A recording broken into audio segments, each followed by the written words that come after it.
looks like we got everybody. Happy Wednesday.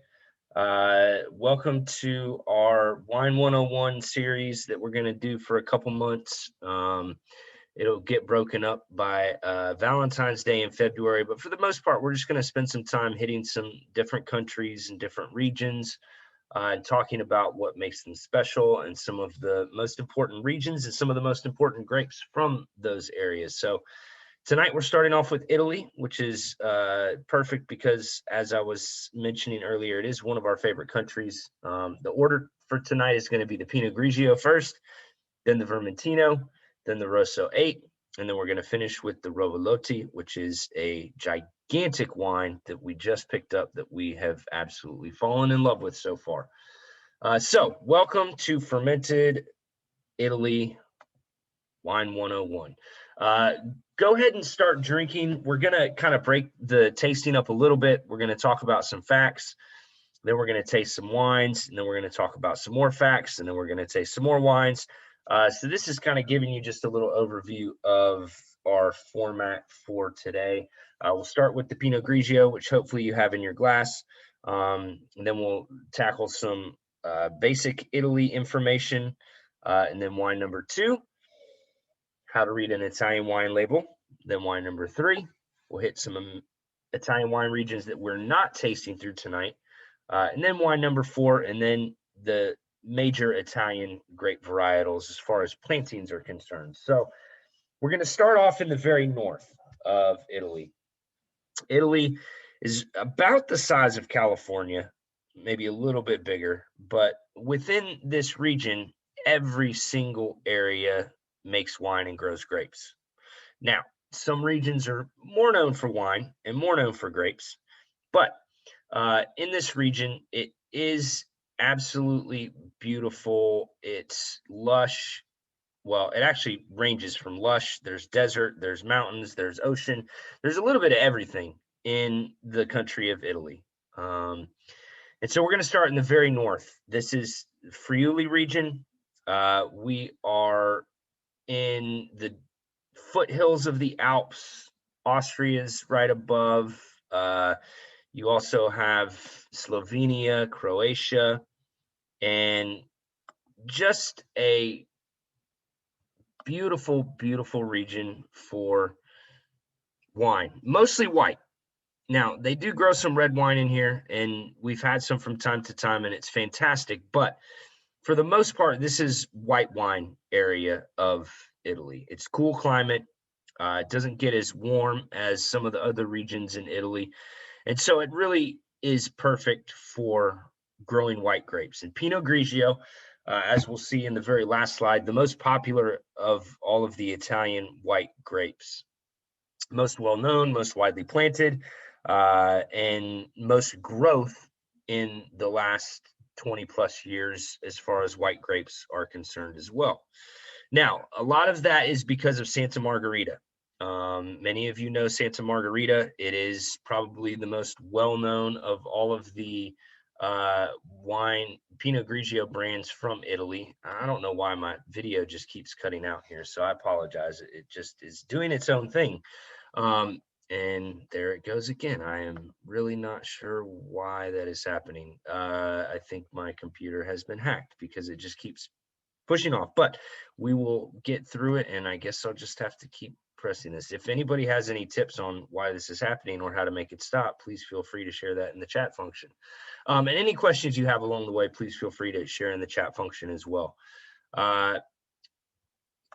So Santa Margherita, as I mentioned, it is the most popular region or brand for Pinot Grigio in Italy, but that doesn't mean that it's the best version of Pinot Grigio from Italy.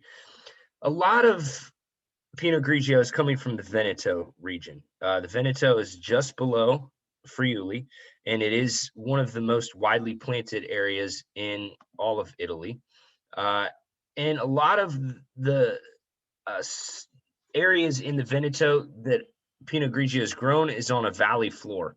It's also a lot warmer climate. And so the Pinot Grigio from Veneto is not nearly as complex and interesting as the Pinot Grigio that's coming from Friuli, Alto Adige. Those regions, because of the soil, because of the temperature, the Pinot Grigio is just a whole lot more interesting. There's more character, there's more depth, there's more flavor, there's more complexity. There's just more of everything, essentially. And this is what Pinot Grigio can be when it's done in the right way. Pinot Grigio can be very uninteresting, but Pinot Grigio can also be really, really delicious. This is from Scarbola. So Walter Scarbola up here is the matriarch of the family. His wife, his son, his daughter. His son and his daughter have now started taking over some of the day-to-day operations of the winery, the winemaking, the farming. Walter is still very much involved, but he's stepping back and allowing his children to kind of have a more prominent role in things. Sustainably farmed, they are practicing organic and have been since the I want to say the late 90s, but they're not certified. And as happens a lot in the old world, people don't want to pay the money for the certification. They're doing everything organic. They're not using herbicides or pesticides. They're checking off all the boxes, but in order to get certified, you have to pay a lot of money for somebody to come in and tell you what you already know. In my mind, it's almost like taking a sommelier exam, not to deter anybody from taking a sommelier exam, but basically you're proving what you know. And to get certified organic is to prove that you're practicing organic, but they already are, so they're not going to spend the money to get the certification. This Pinot Grigio, whole cluster pressed. That means that the stems are in there. Everything is just the whole berries off the vine. They cut them off. They put them in the basket. They bring them into the winery, and then they start the fermentation process altogether. Versus sorting and picking off all the berries and leaving the stems out. The reason that some producers choose to do a whole cluster fermentation is because you get more complexity and more depth from the inclusion of the stems in the fermentation process.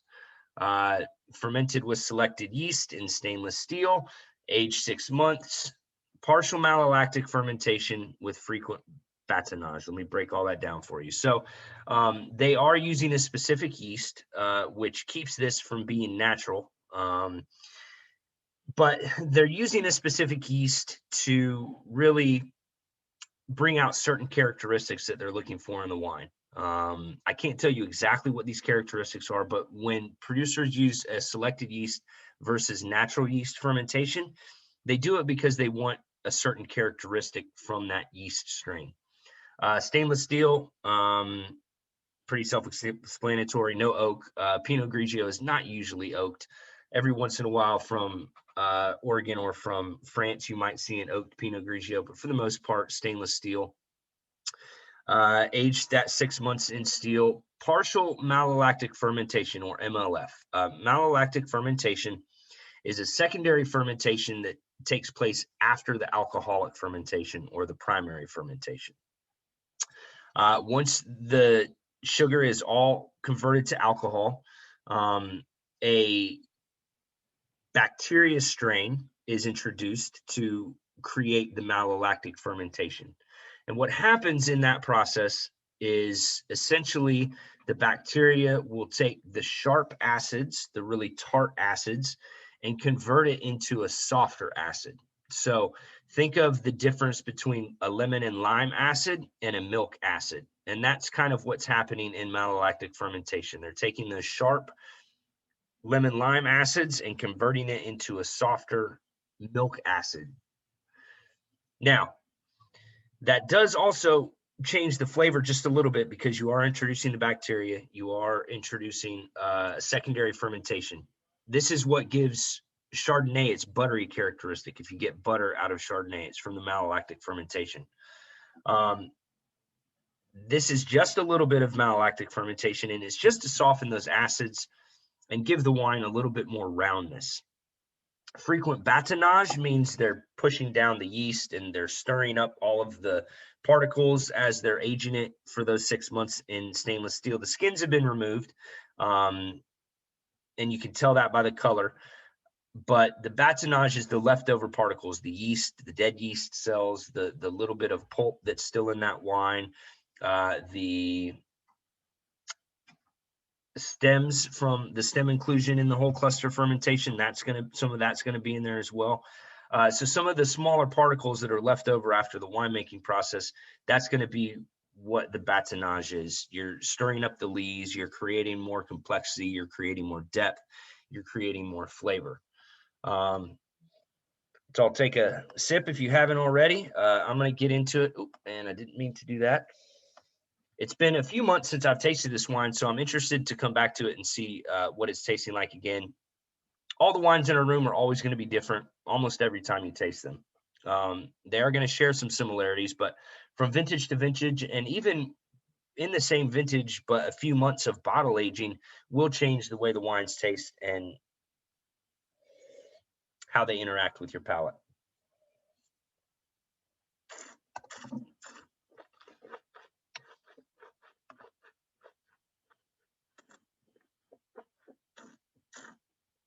Yes, Aaliyah, thank you for mentioning that. We also have the orange wine, sibling of this Pinot Grigio, and the only difference is 24 hours of skin contact. So if you haven't had the Il Ramato from Scarbola, definitely ask about it next time you're in the shop. Oh, Lauren's got it right there on the screen for you to check out. And that's what 24 hours of skin contact of Pinot Grigio does. I did want to mention also, for those of you who may not know this, Pinot Gris and Pinot Grigio are the exact same grape, just called different things in different regions. Oregon and France usually call it Pinot Gris. California, Italy, and other places usually call it Pinot Grigio. Not always true. There are always exceptions to every rule, but for the most part, that's the way it breaks down.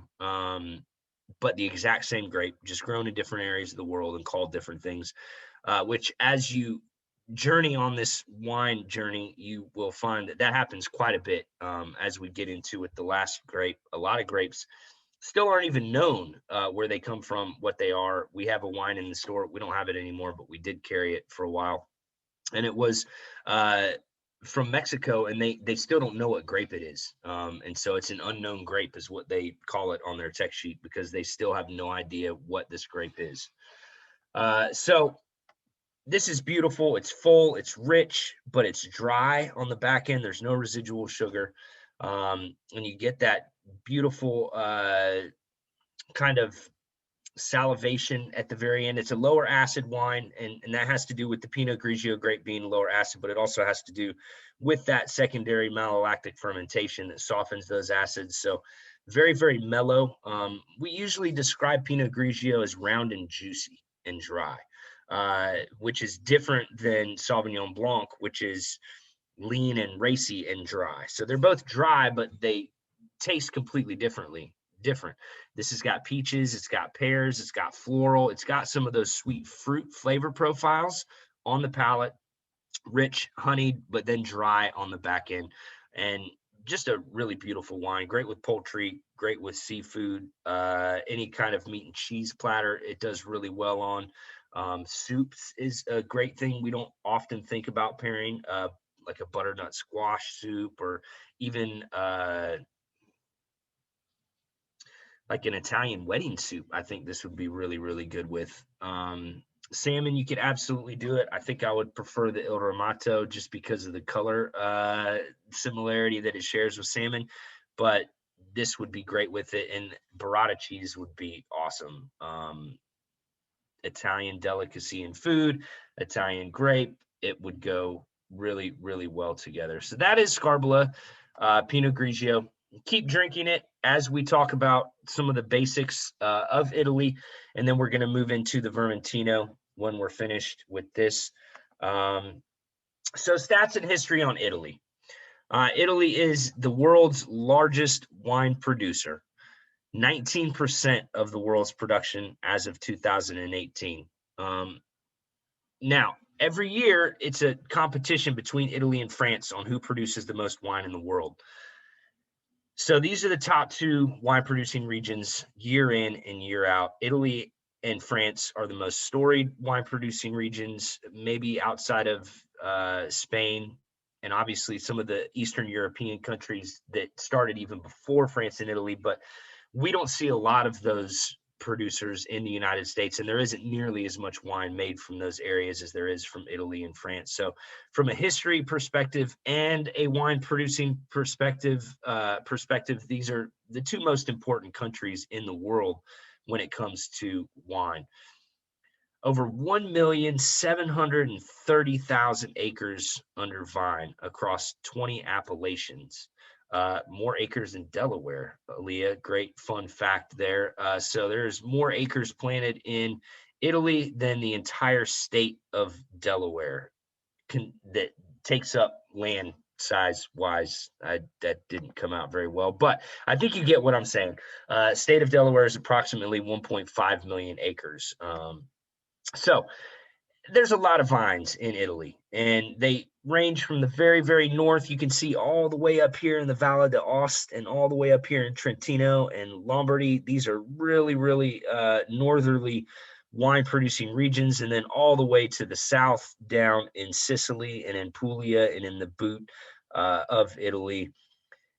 And every region produces wine, as we mentioned. Home to over 300 indigenous grape varietals. Indigenous means that this is where it began. This is where it was born. This is the birthplace of whatever grape we're talking about that is indigenous to Italy. And over 2,000 different varietals grown in the country. Now, some of those could be the same thing, just called different things in different regions. But there's a lot of grapes in Italy. If anybody ever asked me if I could only drink from one country for the rest of my life, which one would it be? Hands down, it would be Italy. And that's the reason why, because there's so much, I would never get bored just being in Italy. There are so many grapes, there's so many regions, there's so many different styles of wine. And if you don't know much about Italy and you haven't had a lot of Italy in your wine drinking experience, then it's a great place to focus in on the new year. That could be your New Year's resolution. Drink more Italian wine, because we've got plenty of it for you. Now, that being said, not to take away from France, from Spain, from California, they're all great wine producing regions. But Italy is pretty special. Aaliyah, I love that. She says that it would take 20 years to taste through all of Italy if you tried a new wine every week. All right, we got nothing but time. 20 years, let's go. So history on Italy, pre-800 BC, the Greeks brought viticulture to Italy.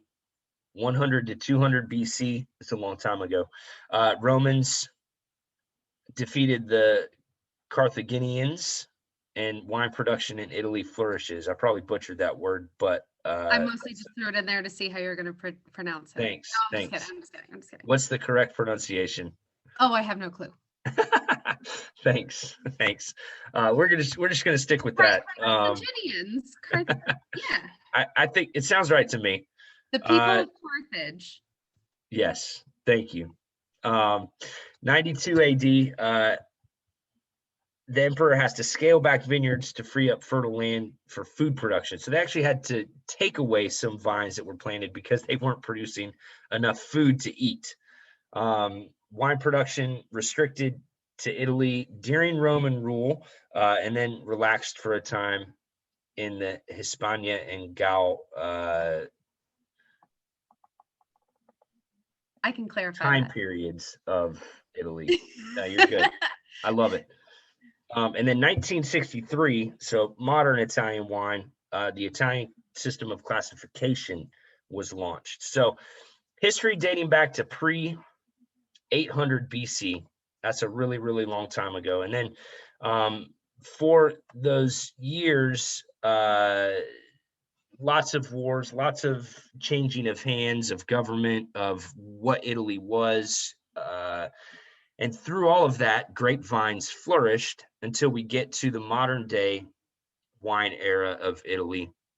And when, we're talking about the modern wine era of these countries, just for conversation's sake, we're talking about the early 1900s, late 1800s. So that's kind of when the modern era began for France, for Spain, for Italy. So all of the things that happened before that, yes, they do play a huge part in the history of Italy, but for our purposes, really, the 1900s is where we're starting from. Now, on to the next wine. Finish up whatever Pinot Grigio you may have, and let's get into the Vermitino from Sardinia. So there's two islands off the coast. Actually, there's three islands off the coast of Italy, but one of them belongs to France. So you have Sicily, you have Sardinia, and you have Corsica, which sits right above Sardinia on that map. Corsica belongs to France. That's where Napoleon was excommunicated and sent into exile. And we also have a wine from Corsica. If you haven't tried it, it's really delicious. Drinks a lot like a Pinot Noir. And then you have Sardinia and you have Sicily, which are both attached to Italy. Sardinia is known as a blue zone and is one of the areas with the longest life expectancy. And a lot of people say that it has to do with the wine and the diet of this region. Lots of fish, lots of olive oil, lots of nuts, and lots of great red wine and white wine that is very, very naturally made. One of the common wine myths is that if you drink Cannonau from Sardinia, which is Grenache from Sardinia, that you can live 100+ years just by drinking Cannonau. I don't know how much truth I put into that, but it has been proven that the people on this island have one of the longest life expectancies in the world. This wine, the Vermitino,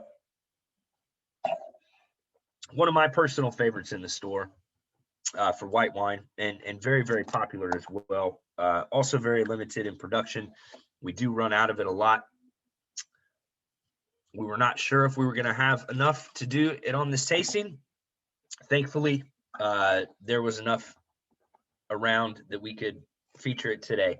But if you come back in a month, it may not be on the shelf. So just FYI, this is Vermitino, which is a really, really cool white grape that nobody really knows where it's from. Some people think it might be from Spain. Some people think it might be from France. Some people think it might be from Italy. And it's grown in all of those places currently, and some great expressions of Vermitino. I would say of all of the off the beaten path white varietals, Vermitino is a really, really fun one to get into because there are so many different expressions of it, different regions of it. Sardinian Vermitino is going to taste differently than Corsican Vermitino, is going to taste a little bit different than Ligurian Vermitino. So very terroir driven, and very much carries with it a sense of place depending on where it's grown. Now, this one is a really great version of a Vermitino with a little bit of saltiness to it, a little bit of herbaceousness to it, and just the right amount of fruit. So this is Cardadu. That's the producer. We've fallen in love with them in the store over the last year. We also carry a wine from them that is made from the grape Monica. We also have their Cannonau. We just got 8 more bottles of it yesterday. And that one is out of stock all the time. And it's a beautiful version of Grenache from Sardinia, the Cannonau from Cardadu. This Vermitino does see about 24 hours of skin contact, but not enough to really change the color. It just deepens the hue of the color. The Vermitino grape is a very kind of pale yellow color anyways. So even with a little bit of skin contact, it doesn't turn it that orange color that you get with the Pinot Grigio for about 24 hours. And I'm sorry, I said 24 hours. It's only about 6 hours of skin contact on the Vermitino, just enough to give it a little bit more complexity and depth. 35 acres. This is coming from a plot in San Vito. It is practicing organic, and it is very natural. They are using native yeast fermentation versus the selected yeast fermentation that we saw in the Scarbola wines.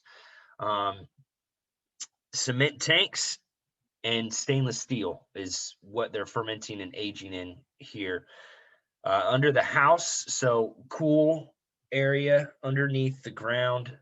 A lot of the old world wine regions, when they were building their wineries, did it underground or in caves because of the natural temperature control that gives you.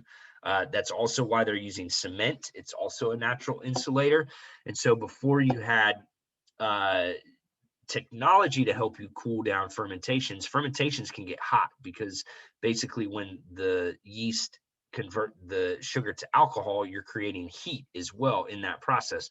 And so the fermentation can get very, very hot, and it can, if it runs too hot for too long, it can ruin the wine. And so because they didn't have technology to help keep the temperature down, cement was a natural choice because it is a natural insulator. And so that fermentation wouldn't get too hot, and you could keep it at a kind of even temperature, creating a longer fermentation, creating a more complex wine. I'm going to get into this real quick while we're finishing up talking about it. So, on the nose, you get some lemongrass.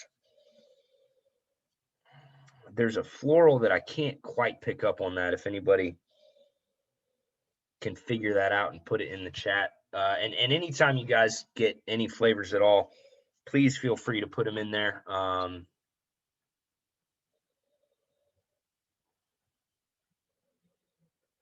It's almost like a lime zest. It may not be floral. I think it is lime zest that I'm getting on there.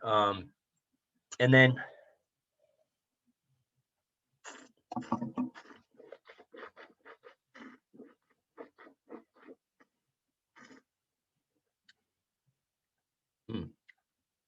yep, lime, lemon, still get that tarragon. You get some other wild herbs underneath there as well. That little bit of salinity, which is not actual salt or sodium, but you almost taste the ocean on this wine. And it is very, very close to the ocean. And that happens a lot with white wines that are grown near the coast. They'll pick up the hints of that sea air, if you will, and it translates through in the wine. How that happens, I don't know. Honestly, it is a mystery of science, because those flavors don't actually get into the wine. But somehow in the fermentation process, when the yeast are converting those sugars to alcohol, the chemical esters and compounds that they create, it brings out the taste of the ocean. And it happens quite a bit in especially whites that are grown near the coast.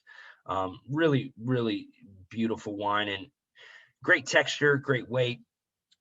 Definitely seafood is what I think of absolutely off the bat for this wine. I love the grilled octopus recommendation that Aaliyah put in here, because I think that would be just phenomenal. Pecorino cheese, grilled shrimp with rosemary, yes. And really any seafood. You could do scallops, you could do lobster, you could do, I just for some reason thought of chili dusted lobster grilled with a little splash of lime at the very end. And this wine, I want some right now, but I don't think I have any lobster anywhere nearby. I might have to settle with some fish sticks that have some chili dust on them and some lime juice. But just an amazing little wine. $23 a bottle. It's a steal for what it is. And again, very, very limited production, so we don't have it in the room all the time. But anything by Cardadu, if you see it in the store, on the floor, on a shelf, definitely check it out. We do have some Monica currently in stock as well. It's a light bodied red. Put a little chill on it. It's beautiful. And then the Cannonau, of course, the Grenache that we mentioned, that's a bigger, richer, denser wine that we can get into with that as well. All right, let's try to tackle some Italian wine labels next. Now, this is not something that you're going to become an expert at from this Zoom call, but it's a great starting point. And part of the frustration for people when they get into the old world wines, especially if they're coming from California, is most of the time, the old world doesn't put the varietal on the label. Cardadu did, so we knew this was Vermitino because it said Vermitino on the label. But a lot of times, it's not going to say the grape varietal. It's going to give you a region. And then the only way you can know what grape varietal that is if you know what grapes are legally allowed to be grown in that area. So if you're getting into France and you see Burgundy on the label, if you don't know that it has to be Pinot Noir to be called a red Burgundy, then you're going to have no idea what that grape is. If you don't know that the 5 Bordeaux varietals are Merlot, Cabernet, Cabernet Franc, Petit Verdot, and Malbec, then if you just pick up a bottle that says Bordeaux, you're going to have no idea what's inside that wine. Same with Italy. And so it can be very, very confusing, but there are some kind of shortcuts and, rules that can help you disseminate some of these labels. So in Italy, just as in France, there is a hierarchy of wines, illustrated beautifully by this pyramid. Thank you, Aaliyah. Starting at the very bottom, you have the VDT, or the Vino de Tavola wine. So just your lowest level whites and reds. Then next up is IGT. IGT is from a specific area in Italy, but it doesn't have the restrictions or the laws that go into the classification that you get into the next two. So VDT is just Italy. IGT can be Tuscany, IGT can be Piedmont, IGT can be the more specific areas of these regions in Italy. And then you go into the DOCs, and that's denomination of origin control.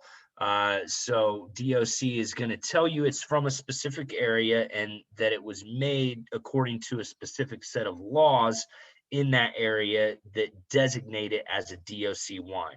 And then you get into DOCG, Denomination of Origin Control Guarantee.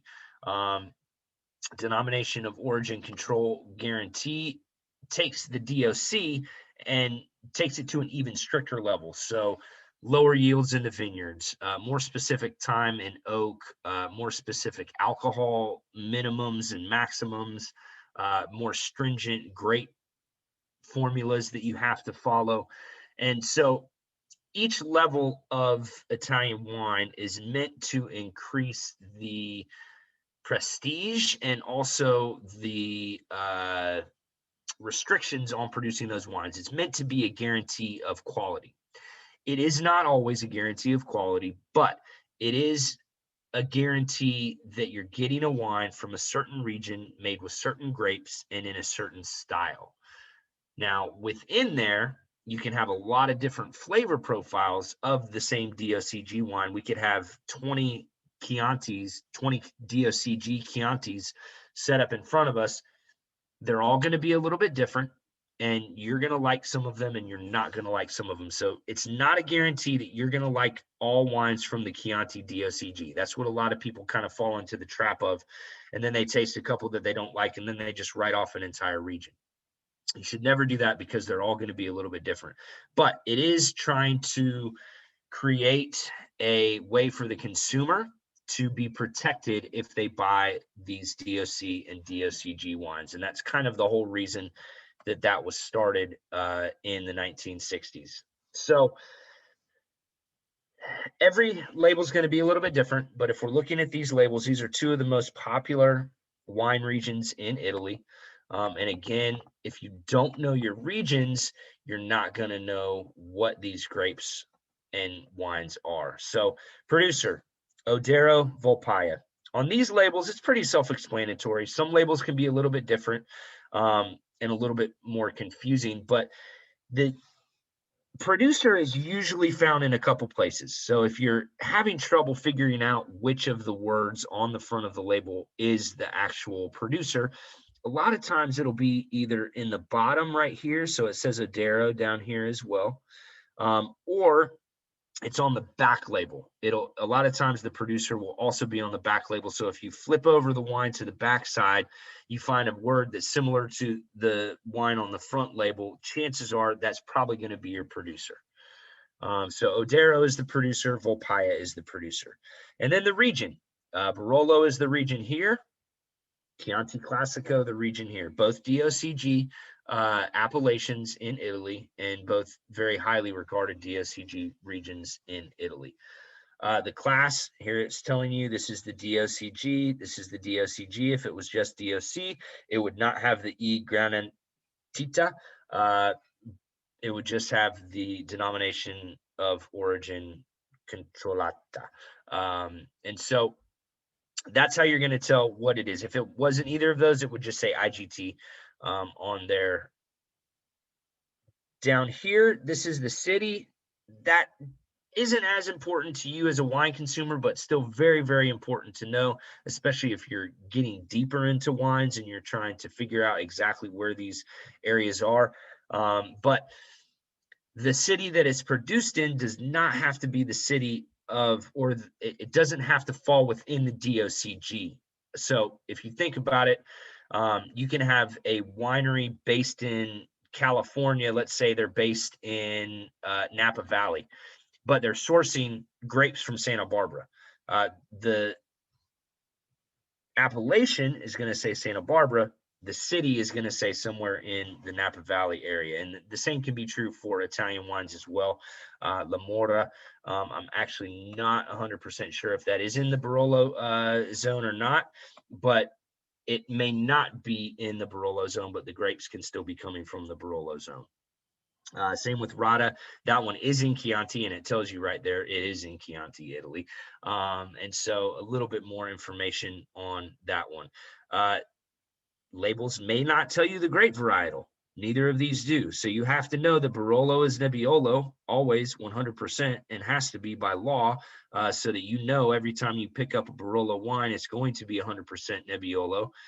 Chianti Classico, a little bit more ambiguous in the formula. So the only thing that this is going to tell you by knowing that it's Chianti Classico is that you know it's going to be at least 75% Sangiovese.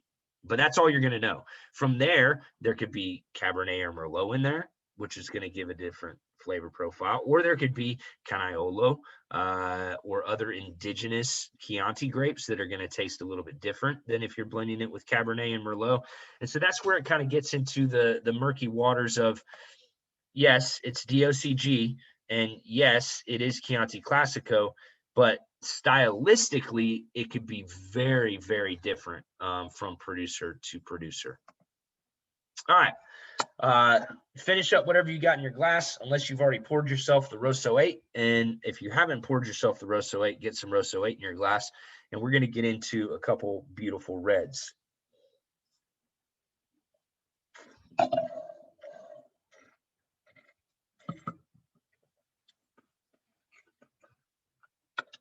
All right.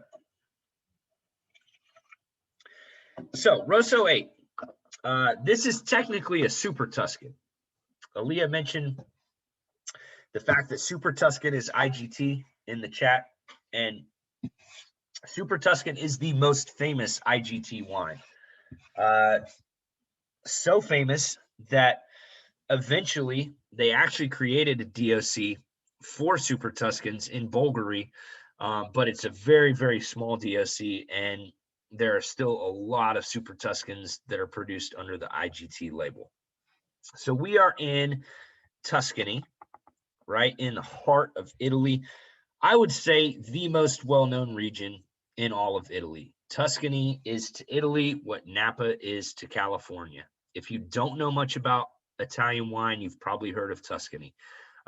You've probably tasted a wine from Tuscany, even if you didn't know that you were tasting a wine from Tuscany. And even though it's not one of the largest wine producing regions in Italy, as we'll see towards the end of this slideshow, it is, I think, the most famous from a name recognition standpoint. Now, the two most popular DOCGs in Tuscany are going to be Chianti and Brunello di Montocino. Both of those wines are based off of Sangiovese. Brunello being 100% Sangiovese, always by law has to be.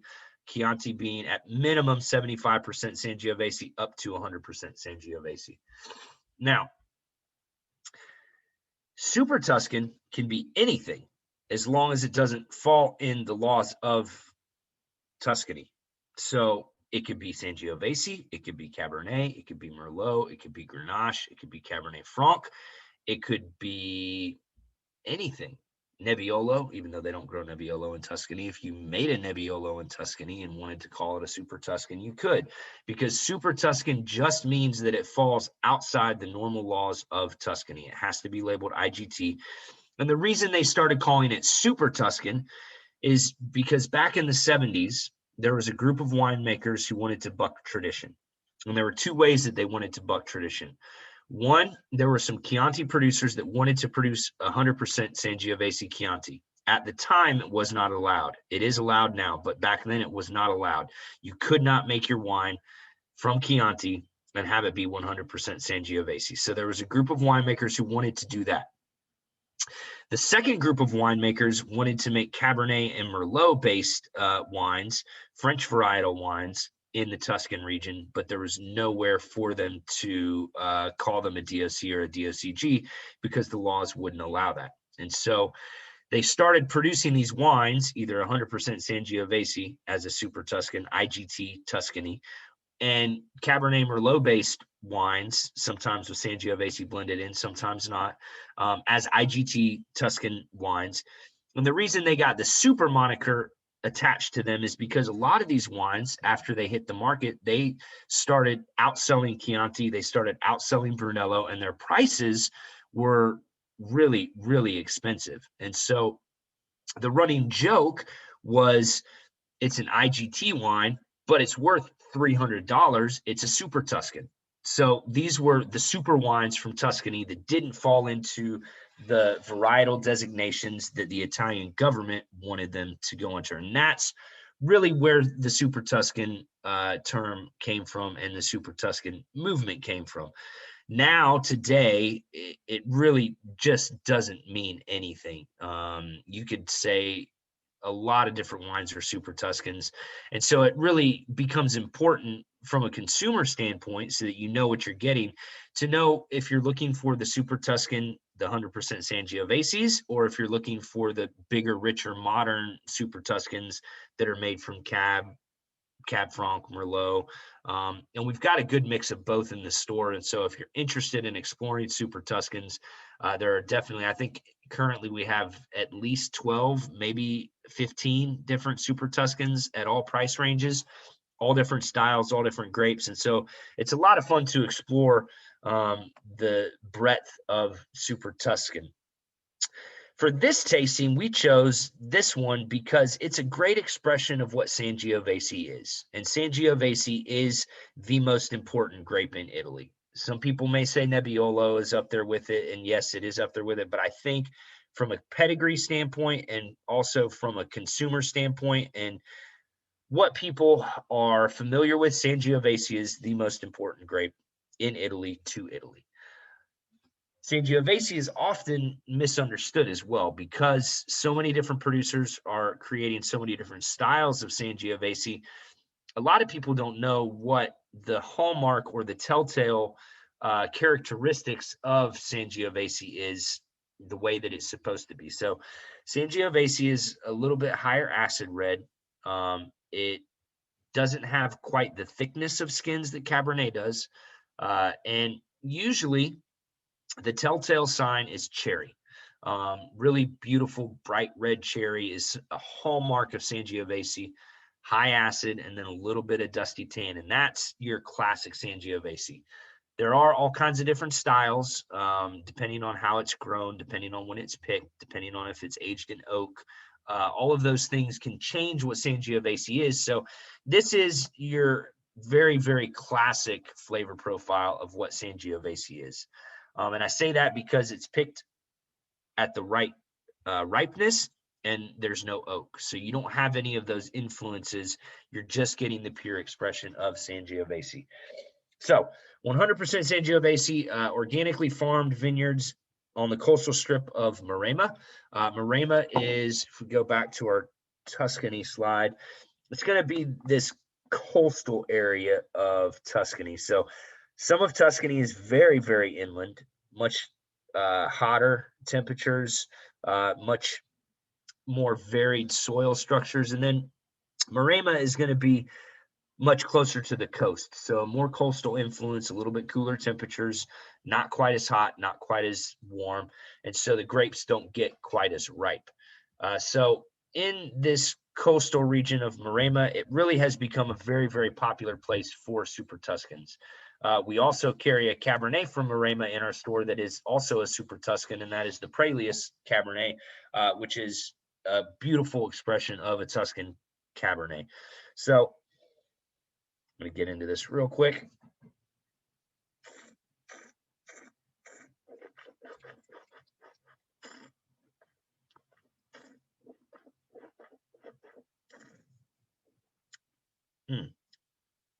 Perfect. That's Sangiovese. You get that cherry, you get that acid, you get the little bit of tannin, a little bit of spice. Very, very classic Sangiovese. So organically farmed in Maremma, as we said, fermented in stainless steel, no oak aging, gravity settled, only minimally fined or filtered. A very pure expression of traditional Sangiovese. Man, that's good. I haven't tasted that in a while either. The tannins, they dissipate real quickly. They're there when you first sip, but they go away pretty quickly. And then the acid and the tannins just cause your mouth to want food. And that's what the salivation is. Anytime you get that salivation after the wine, it's from the acid, it's from the tannin, and it's preparing your palate for food, because that's what wine is supposed to be, is paired with food. In Italy, if you're drinking wine and not eating food, they think something's wrong with you, because those two things go so hand in hand. If you're eating wine, you're drinking food. Italians really don't drink wine if they're not eating food. They'll drink a beer, they'll drink a soda, they'll drink an Amaro, they'll drink something other than wine if they're not eating food. Not always, but most of the time, food and wine are always together in Italy. Paired with cure meats, yes, cheeses, grilled veggies. This is a red wine that could go with fish because it's not too heavy. It's a red wine that could go with pork. It's a red wine that could go with chicken. There's a lot of different things that you could do. A great pizza and pasta wine, just great, drinkable, $19 a bottle, and no nonsense, classic Italian red from the Tuscan region. This is IGT, as we mentioned, so technically considered a super Tuscan of 100% Sangiovese, but so different than the 100% Cabernet Super Tuscan that we have in the store from the same region. And so that's where the waters of Super Tuscan can get so muddy if we're just using it as a catch-all term. It's important to make distinctions on what type of Super Tuscan we're talking about.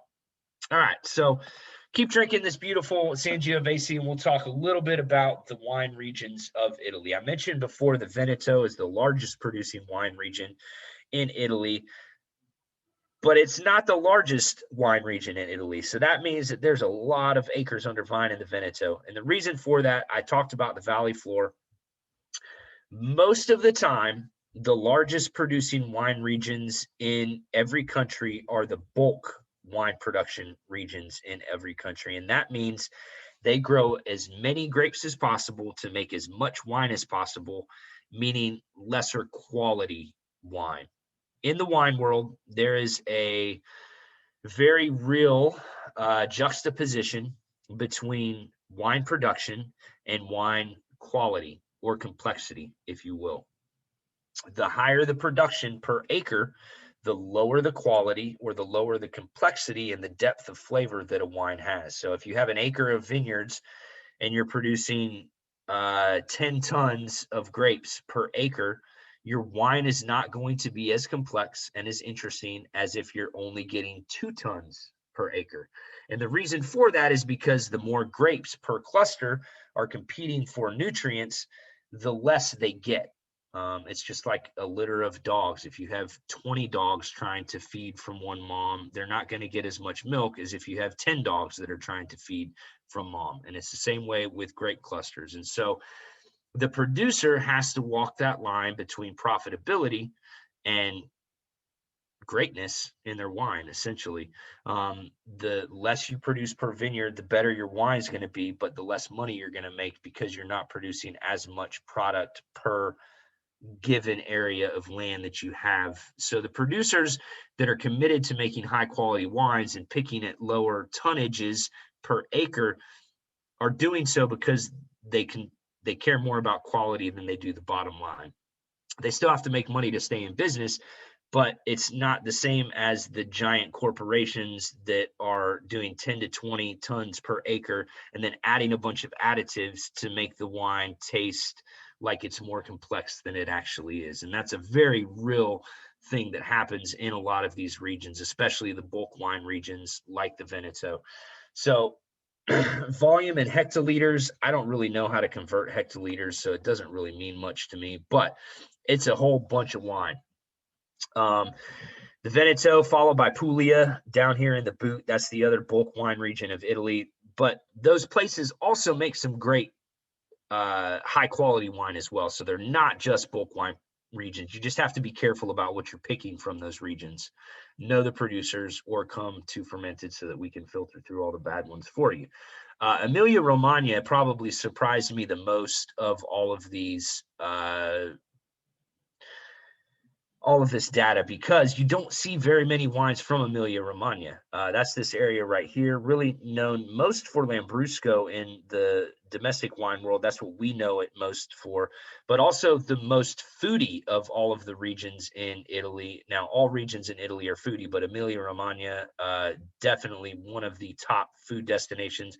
That's where you get Pecorino Romano. That's where you're getting a lot of your cured meats from.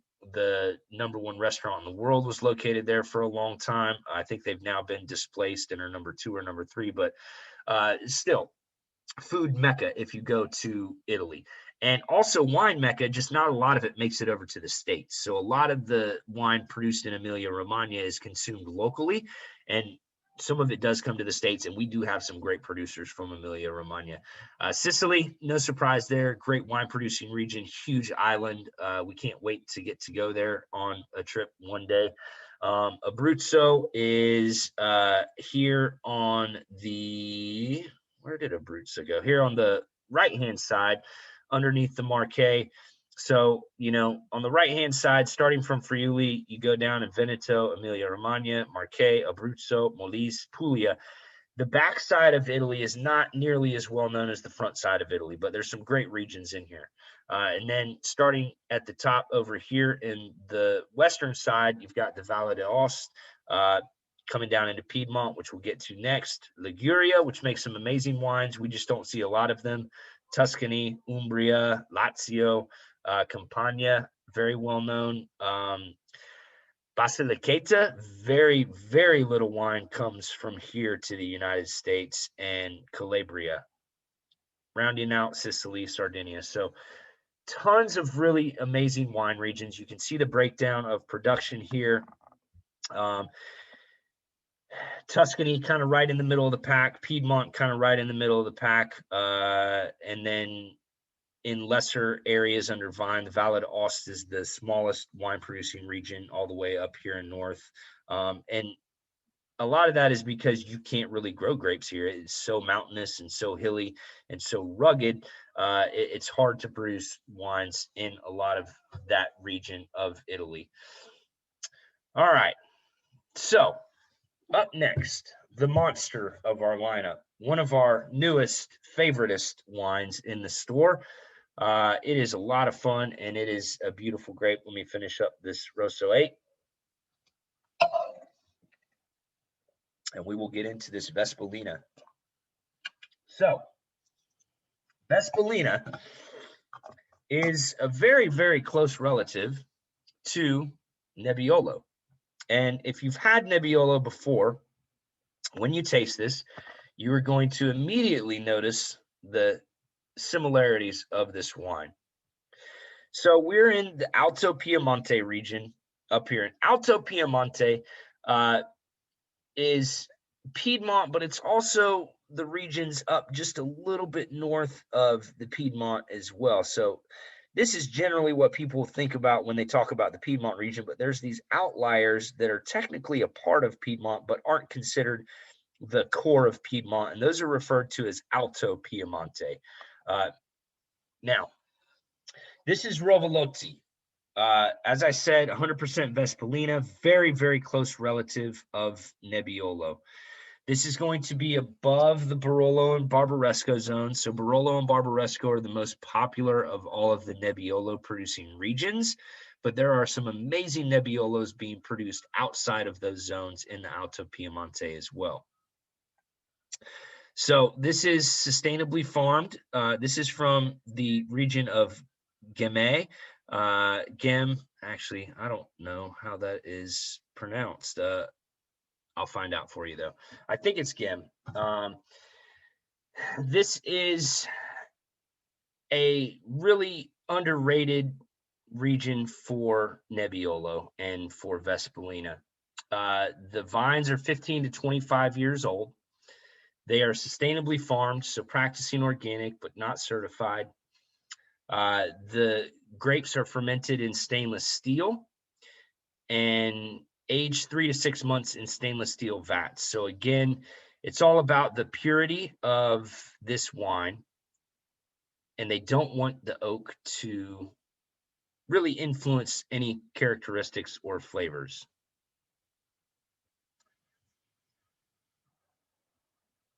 That was loud. I was trying to get this pronunciation. Gamay. Okay, so it was right in between what I say. Gamay. Not Gamay, not Gam, Gamay. So Gamay is this region, and this wine, as I said, is a monster. It's got tons of fruit, but it's also got tons of tannin. Let's get into it real quick, and we'll talk about the flavor profiles a little bit. One of the hallmark telltale signs of Nebbiolo and Bespolina is tar. So when you're getting into this, see if you get any of that classic tar flavor profile on this wine. Yep, right there on the nose. Not intense, but it's definitely there.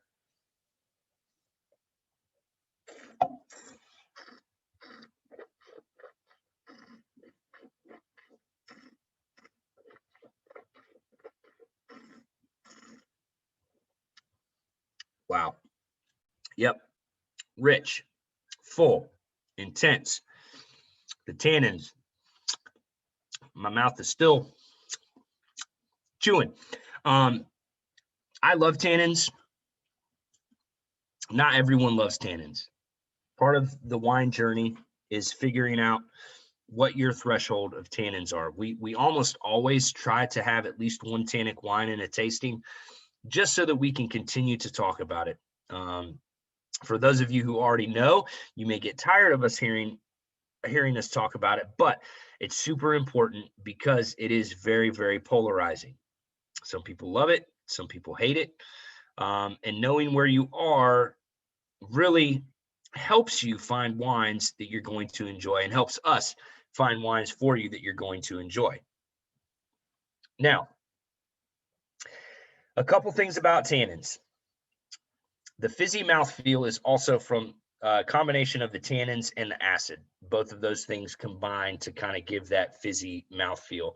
A lot of times, acid, when it's really, really high, can trick your palate into thinking that a wine is sparkling. This has happened on a couple occasions with white wines with us, but it also happens with red wines as well. And Nebbiolo and Bespolina are both very, very high acid grapes. So it's the combination of those tannins and that acid that really kind of makes it feel almost bubbly in the palate, on the palate. Tannin, it's there for a couple reasons. It's there to help the wine age long-term. It frames the fruit and it protects the fruit in the aging process so that all the fruit does not dissipate as the wine ages long-term. We're talking 20, 30 years. It's also there to help the wine pair well with food. Tannins bind to fatty, rich foods, and they cut through the fatty richness of those foods. The fat and the richness also binds to the tannins and changes the way the tannins feel on your mouth. When we were doing in-store tastings, whenever someone would taste a tannic wine, we'd tell them to go take a piece of meat or cheese and try it with that wine, because the flavor profile changes so much when you introduce food to tannins. It's really, really amazing how they change each other. It changes the food and it changes the wine. And again, going back to Italy, food and wine really is always meant to be shared together. And so the tannins enhance the food pairing of the wine. Acid does as well. And so a couple things on tannin. If you don't like tannin, decant the wine for a long period of time. We're talking 1 to 2 hours for a wine like this that has that much tannin before those tannins will begin to soften, and eat it with food. Those are the two best things. If you get a bottle of wine that has more tannin than you enjoy, eat it with food and let it decant for a long period of time. If you love tannin, just drink it straight out of the bottle and you'll be a happy person. Also, always pair it with food because it's always better with food. This wine was really interesting when we first got it into the store. We opened it up for the staff to taste, and we left it open for 4 days. And every day we would try it and watch how it changed and evolved. And it was really, really beautiful to watch that change and evolution as the tannins dissipated and more of the fruit and spice notes came out. I think day 3 was my personal favorite for the wine. Day 4 was really awesome as well, but I think day 3 was my personal favorite. And all of us liked it a little bit different at each phase in its life. And that's, the uniqueness about wine, but also the uniqueness about us as human beings, in the fact that we all have different taste, perceptions, flavor profiles. And so really this journey is about figuring out what your flavor profile is and the taste that you get most excited about. And then from there, exploring different wines that fit into those things. So pair with roasted veal, yes, spinach, lentils, char-grilled eggplant, grilled duck, tahini, ribeye steak, anything lamb, anything fatty, anything rich, stews, I think it would be great with. It really is a very, very food-friendly wine because of the tannin, because of the acid, because of the balance of those things with the balance of the fruit. Also just meat and cheese. It would be absolutely dynamite with. So that is the Rovelotti Vespolina from Gamay, as we figured out. So the major wine grapes of Italy. I mentioned Sangiovese, the most important grape of Italy. It is the most widely planted. It has the most acreage. And even though it's dropped 21% since 2000, it's still the king of Italy and the king of Italian red grapes. Pinot Grigio at number 2 with a 532% increase since 2000. Thank you, Santa Margarita. Most of those Pinot Grigios are going to be absolutely terrible because they fall into that bulk wine production and they are not made in a serious faction like the Scarbola. If you know us, we only have 3 true Italian Pinot Grigios in the room, and one of those is Skin Contact. So we're trying to cut through all the fat for you and find the best expressions at the best price points. 4. Thank you, Aaliyah, for that correction. We also have a Pinot Gris from Oregon, but from Italy, these Pinot Grigios are dynamite. Trebbiano, 3rd most widely planted grape. That one surprised me. We don't see a ton of Trebbiano here in the States, but there is a ton grown in that Veneto region along with the Pinot Grigio, but Pinot Grigio is displacing some of the Trebbiano. Glera, which is the grape for Prosecco, no surprise there, up 298% over the last 20 years because Prosecco is up that much in the marketplace, especially in the United States. And again, there's some pretty terrible Proseccos out there, but there's some pretty awesome ones as well. Montepulciano, I'd say the 2nd most famous red grape from Italy and the 2nd most widely planted red grape from Italy. Cadarato, that surprised me as well because it's grown mostly on the island of Sicily and there's not a whole lot of it anymore. Merlot, Chardonnay, we're starting to get into some of the international varietals, as they call them. And then Primitivo down in southern Italy and Barbera rounding out the top 10. So those are the top 10 most planted grapes in Italy as of 2015. There was not a lot of data here, and Aaliyah spent a lot of time looking online trying to find that information for you, but there's not a lot of definitive data with some of these statistics when you're looking for the different regional statistics of wine producing regions.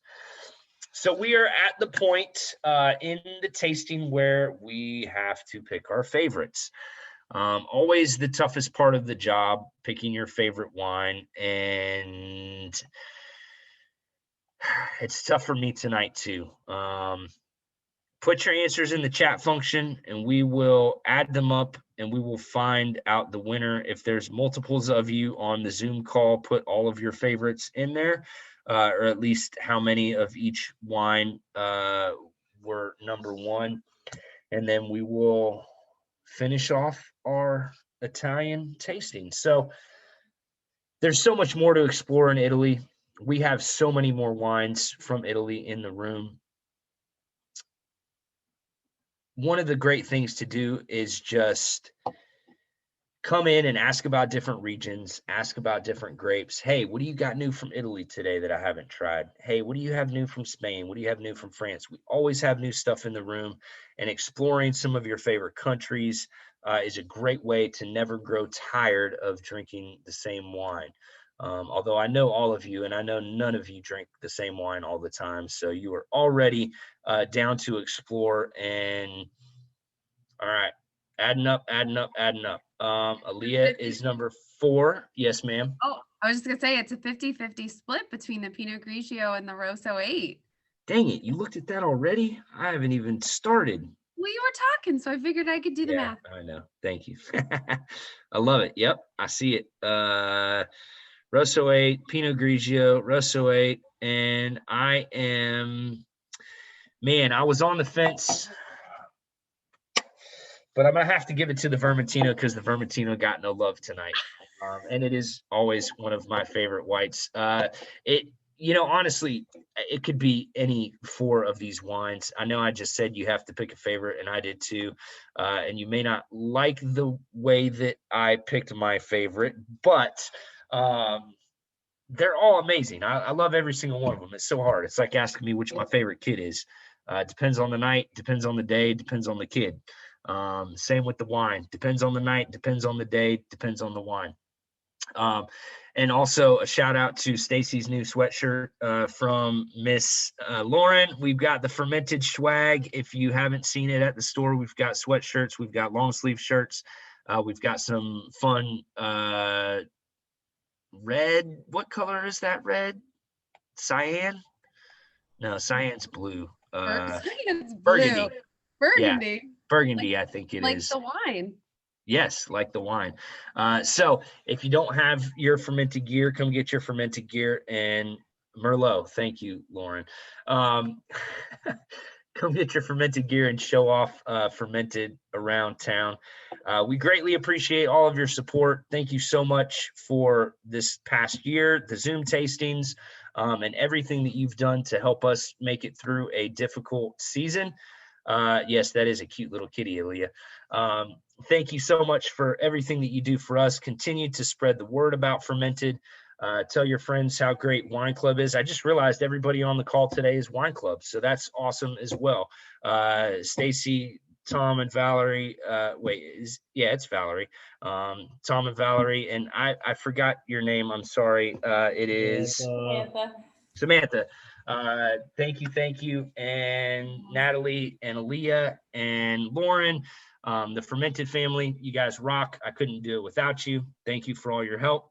And next week. Yep, next week we got Spain.